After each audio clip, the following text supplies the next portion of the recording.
ಈ ದೇವಿ ಅಟ್ಟಹಾಸ ಯಾಕೋ ಜಾಸ್ತಿ ಆಗೋಯ್ತು. ದಿಗ್ಬಂಧನ ಮಾಡಿ ಮೂಲೆಲ್ ಕೂರಿಸ್ತೀನಿ. ಮಾತು ಬರ್ದೇ ಇರೋ ಹಾಗೆ ಮಾಡ್ತೀನಿ.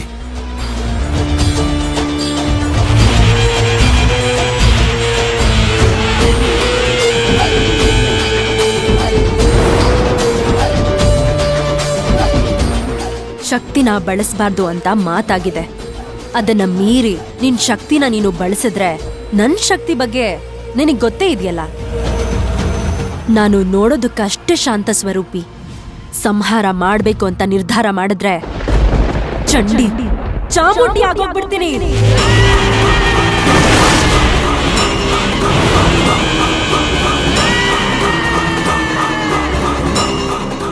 ಎಂತೆಂತ ರಾಕ್ಷಸರ ಹೊಟ್ಟೆ ಬಗ್ದು ಕರಳನ್ನ ಹಾರ ಮಾಡ್ಕೊಂಡಿದ್ದೀನಿ. ನಿನಗೆ ಆಯಸ್ಸಿರೋದೇ ಕಮ್ಮಿ. ಅಲ್ಲಿವರ್ಗಾದ್ರೂ ಬದುಕಿರೋ.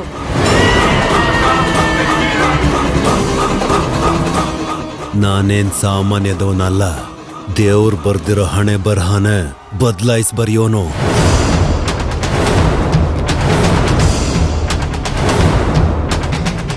ಅಷ್ಟೇ ಯಾಕೆ, ದೇವ್ರಿಗೆ ಹಣೆ ಬರಹನ ಬರೆಯೋನು.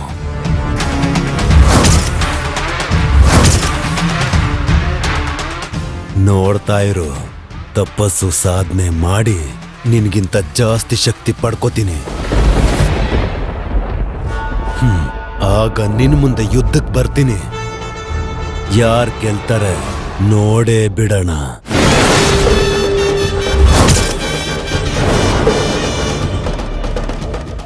ರಾಕ್ಷಸರು ದೇವ್ರನ್ನ ಗೆದ್ದಿರೋ ಇತಿಹಾಸನೇ ಇಲ್ಲ.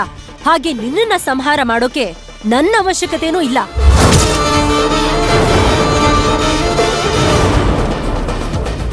ಅದನ್ನ ಒಂದು ಸಣ್ಣ ಮಗು ಮಾಡುತ್ತೆ. ಅದು ನಿನ್ನ ಮಗುನೇ ಆಗಿರುತ್ತೆ.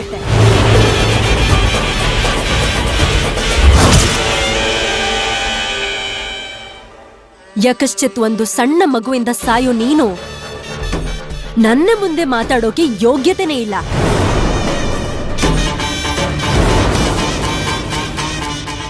ಇರೋ ಸ್ವಲ್ಪ ದಿನಗಳಲ್ಲಿ ತಪ್ಪುಗಳನ್ನ ತಿದ್ಕೊಂಡು ಒಳ್ಳೆಯವನಾಗಿ ಬದುಕಿದ್ರೆ ಸತ್ಮೇಲಾದ್ರೂ ನಿನ್ನ ಆತ್ಮಕ್ಕೆ ಶಾಂತಿ ಸಿಗತ್ತೆ. ಇಲ್ಲ ಅಂದ್ರೆ ನರ್ಕ ಅನ್ಭವಿಸ್ಬಿಡ್ತೀಯ ಬದುಕಿದಾಗ್ಲೇನೆ.